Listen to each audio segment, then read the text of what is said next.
और श्री महाप्रभु को दृष्टिबिंदु भी समझ में आवेगो और भक्ति की कहीं बात भी समझ में आवेगी। पुनः एक बात को समझियो, मैं जिन बात शब्दन को बार बार दोहराता रहा हूँ, भक्ति एक मनोभाव है।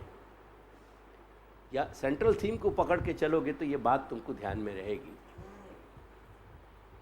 और वो भक्ति जो है वो मनोभाव है, लेकिन वाकई साधन की अवस्था में जो अपन लोगन की अवस्था है, अस्मदादि जीव जो हैं बहुत स्थूल अवस्था में है, या लिए या प्राइमरी स्टेज पे अपन को जो गाइडलाइन लेनी है वो गाइडलाइन अपन को ऐसे 84 जैसे महानुभावन सु लेनी है, व्रज के महानुभाव भक्तन सु लेनी है, ऐसे शरणागत जीवन सु लेनी है। वो हम परस्पर एक दूसरे से वो गाइडलाइन ले में वासु बड़ी दुर्घटना कोई नहीं हो सकती जो घटित हो रहे हो। यार लोग परस्परम प्रशंसन्ति या अहो रूपम अहो ध्वनि या न्यायसु एक दूसरे को पैम्पर करके, और जो मार्ग को स्वयं भी दूषण उनमें आ रहे हो, वो स्वयं भी उनके पांव लड़खड़ा रहे हैं और मार्ग को भी वो दूषित कर रहे हैं। वो वह प्रक्रिया से एक बचने की बात मैं हमेशा समझाता रहूँगा, क्योंकि सबसे बड़ी जो तकलीफ है आज वो परस्पर दुस्संग की है। जाकू तुम संग समझ रहे हो, जाकू तुम सत्संग समझ रहे हो, वही तुम्हारे लिए घातक है। ये वायरस जो आ रहे हो वो या कॉन्टैक्ट से आ रहे हो।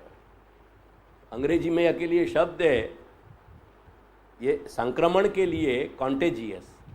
वो कॉन्टेजियस शब्द है ना, वही अपने आप में कॉन्टैक्ट बतावे। वो कॉन्टैक्ट अपने आप में जो है ना, वहीं वो घातक सिद्ध हो रहे हो। बाकी जो भक्ति मार्गी और यानी शरण मार्ग की जो सहजता है, बाकी अगर अपन समझ सकते हों, और वो यदि हम इन वार्ता के पंक्ति में से निकाल सकते हों, तो हम श्री महाप्रभु को दृष्टिबिंदु समझ सकेंगे। फॉर एग्जाम्पल अपन आगे चलें।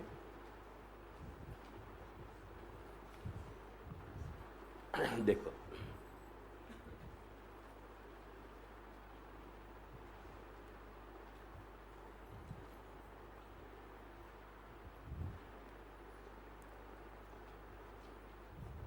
बैकग्राउंड जो भाव प्रकाश में यानी पृष्ठभूमि के रूप में, मैं अगेन लीलात्मक स्वरूपन की मैं यहाँ चर्चा नहीं कर रहा हूँ, वो मैं हमेशा कहता रहा हूँ। वाकू अपन देख के आगे आवें तो, जब श्री आचार्य जी कन्नौज पधारे तहाँ गांव के बाहर एक बाग हतो, तहाँ आप उतरे। अब देखो ये एक बहुत ही सारा कोइंसिडेंस कहीं घटित होने जा रहे हो। या खूब शुद्ध एक बार बाह्य दृष्टि से देखो, या के पीछे कहीं कोई डिवाइन स्कीम काम कर रही है, वो पीछे अपन सोचेंगे।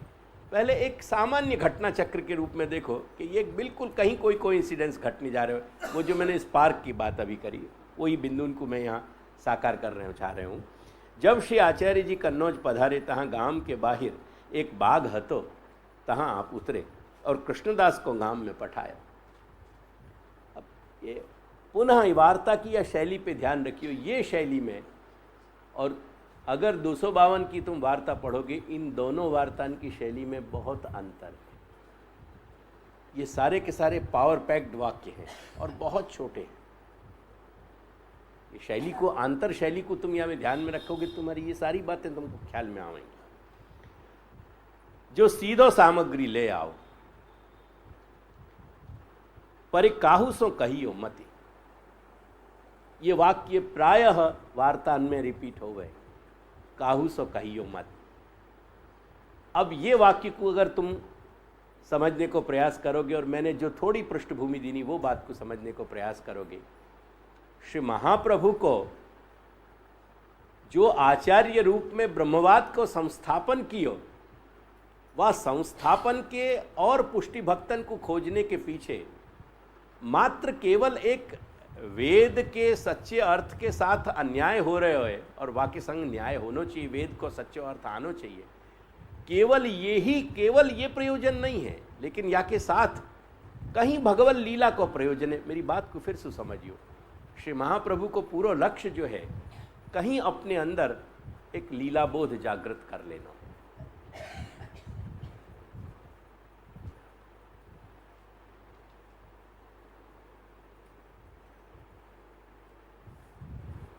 यह बात को कभी अपन अपने जीवन के वास्तविक घटना चक्र में देखें ना,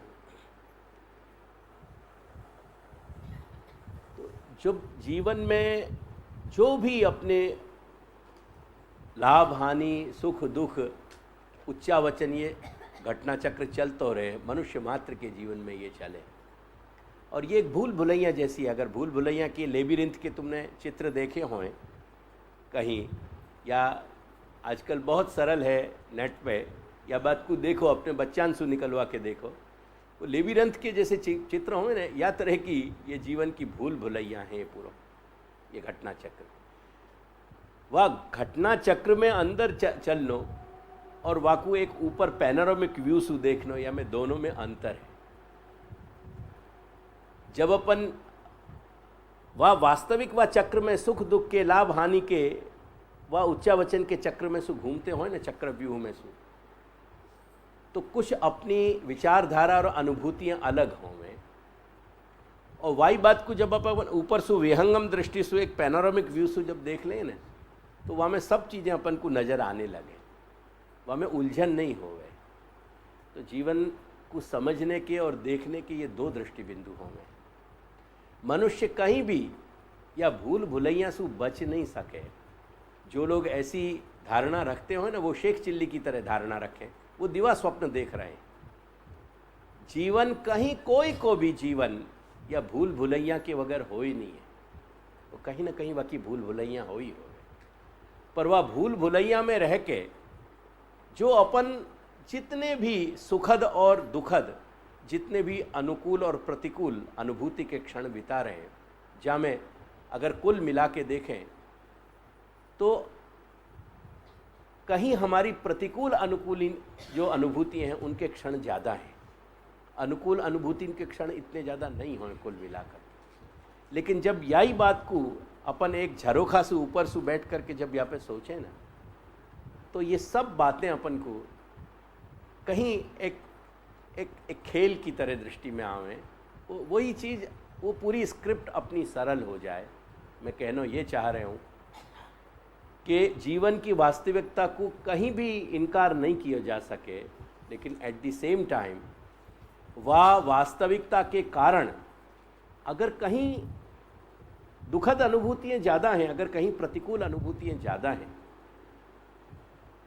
वाके कारण जीवन को एक निरर्थकता के अंधेरे में ढकेलो नहीं जा सके। क्योंकि निरर्थकता के अंधेरे में यदि हम ढकेल देंगे तो हमारे मनुष्य होने को प्रयोजन, हमारे चैतन्य होने को प्रयोजन समाप्त हो जाएगा। चैतन्य होने को प्रयोजन ही है, जीवन को मतलब ही ये है कि जहाँ धड़कन चल रही है, और धड़कन जहाँ चल रही हैं वह कहीं ना कहीं उन धड़कन में जीवन अपनो आकार ले रहे हो। और जीवन को आकार लेनो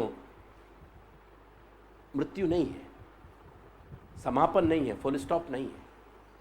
इन दो बातन को सोच के अपन जब या दृष्टि से देखेंगे, थोड़ी सी आज मैं एक भिन्न बात कह रहा हूँ, जब या दृष्टि से देखेंगे तो अपन को जिंदगी के कुछ सुनहरे बाकी जो एस्पेक्ट्स हैं, बाकी जो पासाएं हैं, वो कहीं अपन को समझ में आवेंगे। ऐसा नहीं कि नहीं समझ में आवे। तो श्री महाप्रभु को प्रयोजन मात्र ऐसे कोई ऐतिहासिक क्रम में कोई घटना चक्र जैसे इतिहास को चल रहा है वहाँ में एक नया अध्याय जोड़ देनो, मात्र इतना ही नहीं है। श्री महाप्रभु को प्रयोजन कहीं वो उन लोगन को खोज लेनो है कि जिनके कारण भगवत लीला की कड़ी कड़ी एक दूसरे से जुड़ रही है। एंड देयरफॉर श्री महाप्रभु को जो अपेक्षित है वो लीला बोध अपेक्षित है। वो मात्र या घटना चक्र के उच्चावचन या कि सुख दुख या कि प्रतिकूल अनुकूल की कहानी में मात्र इंटरेस्टेड नहीं है। करके बहुत सारी जगह जब केवल सुख दुख की चर्चा चलती होए, महाप्रभु को रुचि उठ जाए, महाप्रभु कहें कबिया को बंद करो, तो जब या एक दूरबीन की दृष्टि बिंदु से अपन देखेंगे तो अपन को ये बात समझ में आवेगी कि परि काहू को कहियो मत, कोई सु कहने की आवश्यकता नहीं है, क्योंकि घटना चक्र कहीं ना कहीं अपनो आकार लेगो, कहीं ना कहीं अपनो शेप लेगो। जो श्री आचार्य जी आप पधारे हैं, तब कृष्णदास गांव में गए, सीधो सामग्री सब लीनी, सो सब लेके चले। तहां दामोदर दास राजद्वार ते आवत हते, सो मार्ग में जात कृष्णदास को पहचाने। तब दामोदर दास घोड़ा ते उतर के पास आए, तब दंडवत करके कहो और पूछो जो श्री आचार्य जी महाप्रभु पधारे हैं। तब कृष्णदास ने विचार्यो, ताते कछु उत्तर दियो नाही। अब ये पूरे एक वाक्य को समझियो। तब कृष्णदास ने विचार्यो, ये भाषा की थोड़ी एक वो प्राचीन भाषा को मोड़ है यहाँ, उनने विचार कियो, वो ताते जो है ना देयरफॉर के अर्थ में है, देयरफॉर वो विचार करके उनने फिर मौन हो गए, उनने कुछ कही नहीं है बात को। तब दामोदर दास ने विचार्यो, जो आचार्य जी बिना एक काहे को आवे।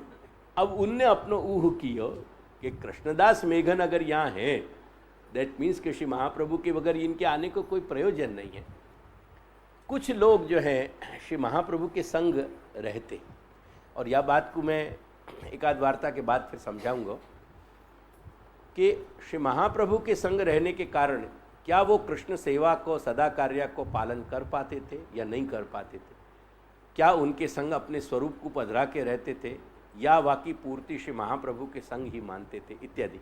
ऐसे 2-3 प्रश्न ये हैं, इनको मैं पीछे छेड़ूंगा। अस्तु। सो जब कृष्णदास चले तब दामोदर दास पाछे पाछे आए, घोड़ा घर पठाई दियो। अब ये यहाँ एक बात को सोचो कि ये एक वाक्य नहीं रखे जाते तो क्या तकलीफ आती, या अपन वार्ता को झोंक में पड़ जाएं, ऐसा नहीं। वार्ता की हर जो शब्द है वह को पद है, कहीं कुछ बात अपन को कहना चाह रहे हो, तो ये इतना सा वाक्य आयो। तुम देखो, घोड़ा घर पठवाए दियो, पठाई दियो, घोड़ा घर भेज दियो। या मैं क्या कहना चाह रहे हैं कि अगर वो कृष्णदास को अनुकरण घोड़ा पे बैठ के करते तो उनके अंदर जो एक जीव जो अपने जीवन की कहीं सार्थकता को खोज रहे हो, वाके प्रयोजन को कहीं खोज रहे हो, वाके लक्ष्य को जो खोज रहे हो, वो खोजते भाई मनुष्य के अंदर में, वाके अंतर में, वाके अंतःकरण में जो एक खोज के प्रति जो ऊष्मा होनी चाहिए, जो खोज के प्रति एक लगन होनी चाहिए, वो न रिफ्लेक्ट होके कहीं वाके अंदर औद्धत्य, एक एडेमेंसी जाकू कहें, एक उद्धताई जाकू कहें, एक अहम को पासा वो रिफ्लेक्ट हो। तो उनको यासु मतलब नहीं है तो कि चलना पड़ रहे हो कि नहीं, कि मुझको घोड़ा पे जाना चाहिए कि नहीं, उनको कहीं अपने जीवन के वह बिंदु को खोजनो तो जा बिंदु की एक अनकही कहानी उनके अंदर डेवलप हो रही थी, वो अनटोल्ड स्टोरी थी, वो कहीं बात अभी अनफोल्ड नहीं भई है, पर कहीं वो अंदर जो घटना चक्र हतो, वो घटना यानी बीज भाव की जो बात थी, वो बीज भाव उनको कहीं अंदर से अम्बल बना रहे हो तो करके उनको वह वक्त की घोड़ा की सवारी जो है वो एक अनकंफर्टेबल लगने लगी। उन्होंने कि छोड़ो यार, चलो इनके साथ, क्योंकि अगर वो घोड़ा पे बैठ के जाते तो परिस्थिति क्या बनती कि कृष्णदास मेघन चल रहे हैं और वो घोड़ा पे सवार होके चल रहे हैं। वो एक सिचुएशन जो है वो एक साधक की या शोधकर्ता की सिचुएशन नहीं है। मैं अगेन ये नहीं कहना चाह रहे हूँ यसु कि आज अपन भी वाहन छोड़ करके पैदल चलना शुरू कर दें, ऐसी बात नहीं समझा रहे हूँ। मैं वह माइंड सेट को बता रहा हूँ कि उनके अंदर को माइंड सेट जो हतो वो कहीं एक खोजने वाले को माइंड सेट हतो, जो बेचैन हतो कहीं, जाकि जाको कहीं एक स्थिरता जाको नहीं मिल पाई थी, जो कोई एक ठिकाने तक नहीं पहुंच पाए थे, वो जो बेचैनी हती, वो एक बेकली जो हती, वो उनको कहीं मोटिवेट कर रही थी। वो ऐसे वाक्यांशु, वो बहुत ही मोस्ट ह्यूमन जो एक्सप्रेशंस हैं, फीलिंग्स हैं, जो माइंड सेट है, वो अपन को पकड़ना चाहिए वार्ता में करके। वो लास्ट एक स्ट्रोक दियो वाह के सो घोड़ा घर पठाई दियो।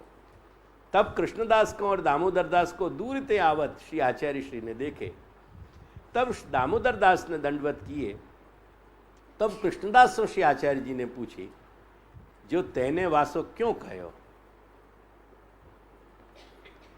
तब इनने कही, महाराज मैंने तो इनसो नहीं कही। तब दामोदर दास ने श्री आचार्य जी से विनती की नी, जो महाराज इनने तो मोसो नहीं कही, हों तो इनके पाछे चलियो आयो हूँ।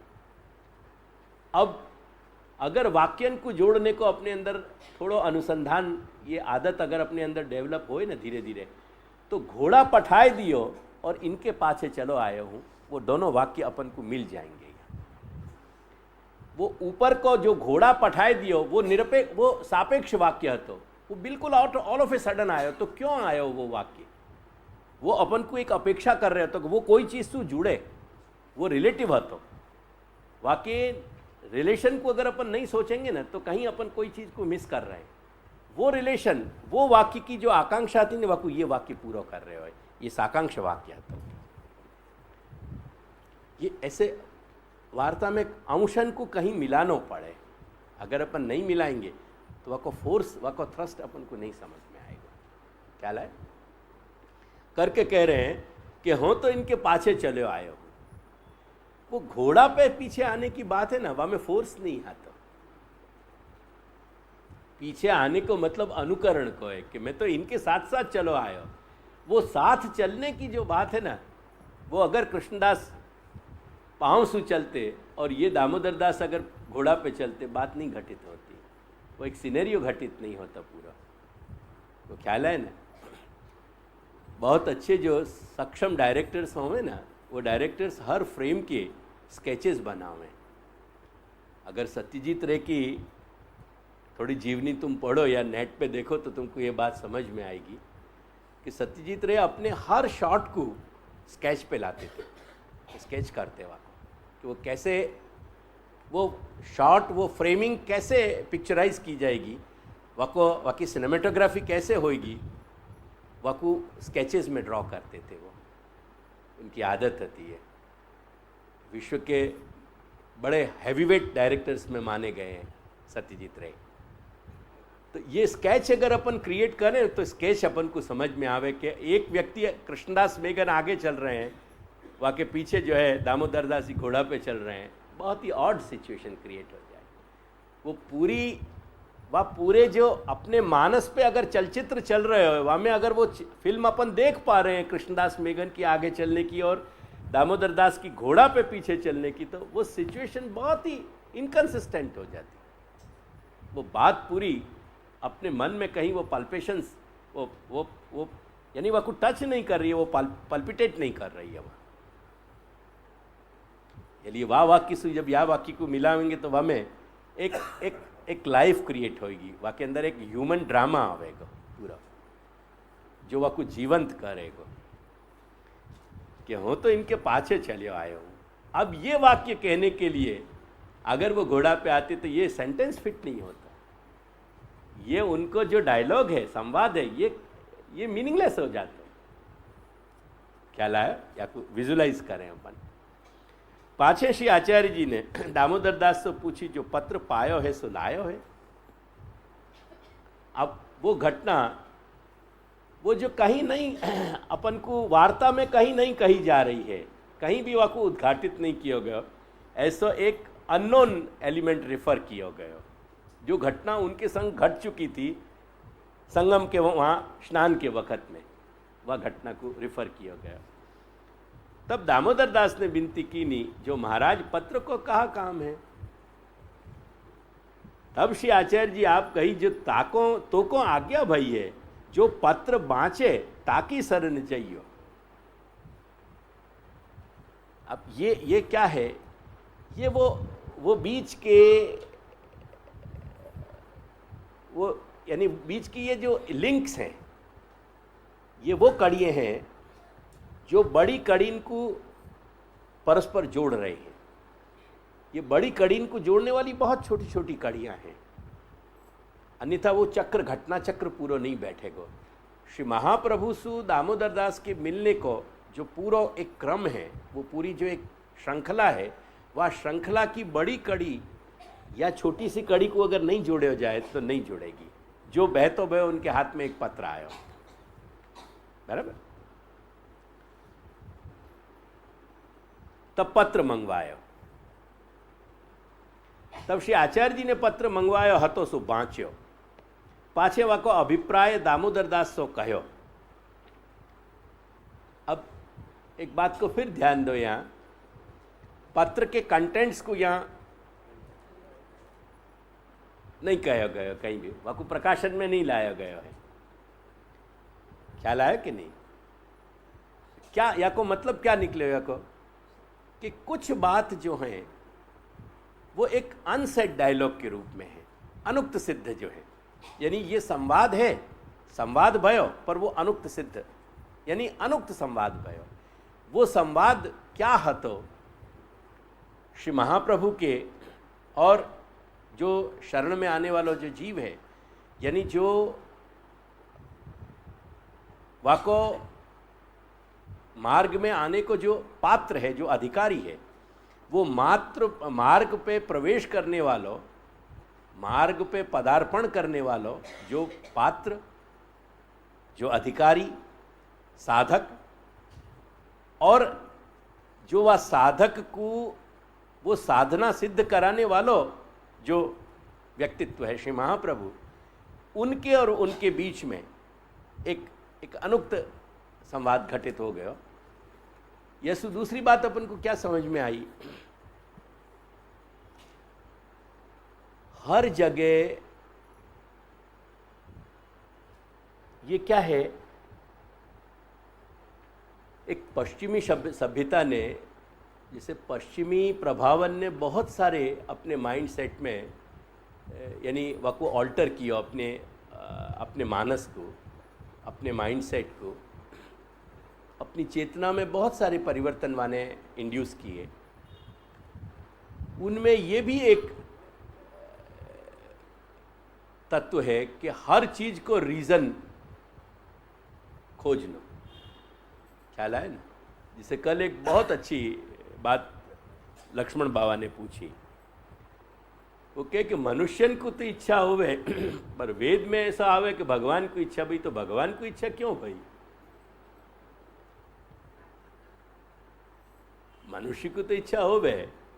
मैंने कि बाबा या कोई एक भिन्न दृष्टि बिंदु से देखो कि भगवान में इच्छा रही भाई, ये ईश्वर में करके मनुष्य में इच्छा है, नहीं तो मनुष्य में इच्छा को एलिमेंट आता ही क्यों? ख्याल है? दूसरी बात मैंने समझाई कि इच्छा, अगर इच्छा को कोई प्रयोजन है तो वो इच्छा कहलाएगी नहीं।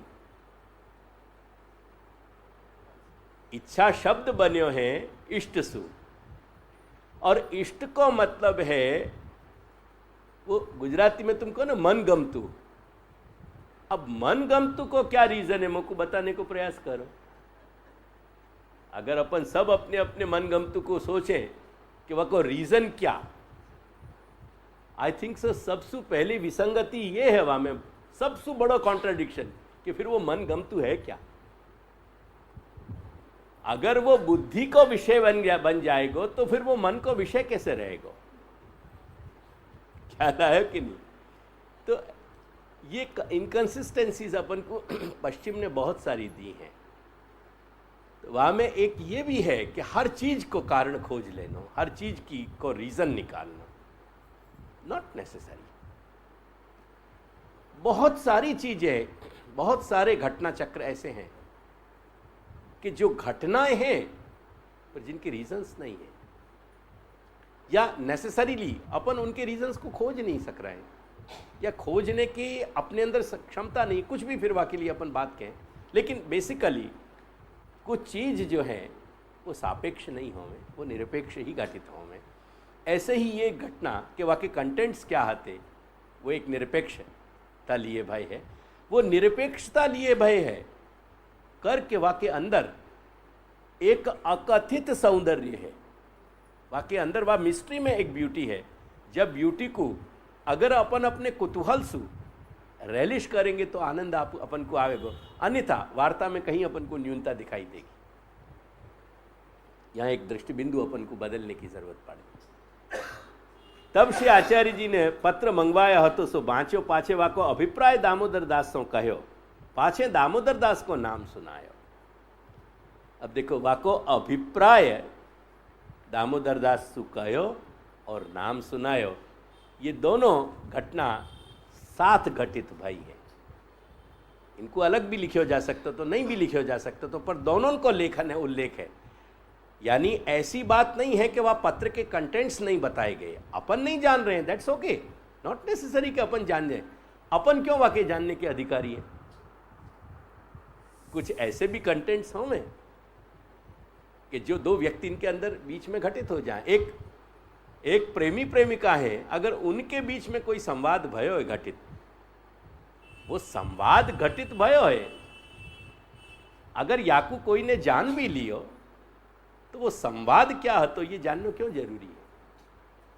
अगर जानना वो जरूरी है संवाद को, तो उन दोनों के लिए जरूरी है। हमें तीसरे की अपेक्षा क्यों होनी चाहिए?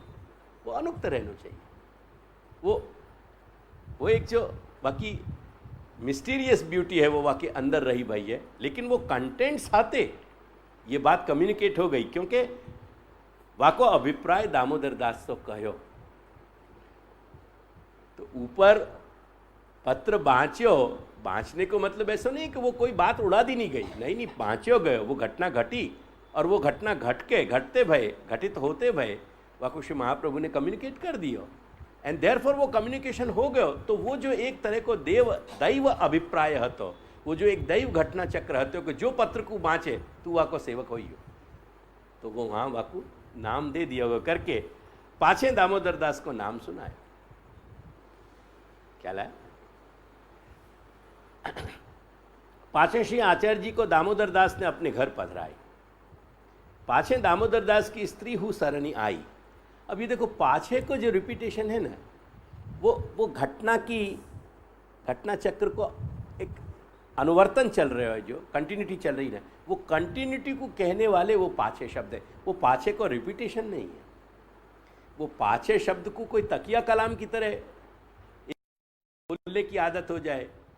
जैसे हमारो बाबा कहवे, छोटो बाबा कह के नायना को आदत है कि ख्याल आयो कि नहीं, तो वो ख्याल आयो कि नहीं ये बोलने की जैसे मेरी आदत है। बात तरह की बात रिपीटेशन नहीं है यहाँ। ख्याल आयो कि नहीं?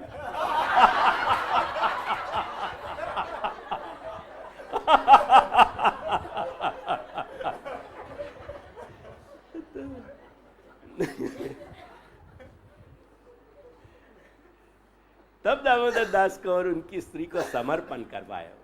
अब शरणागति यानी शरण दीक्षा और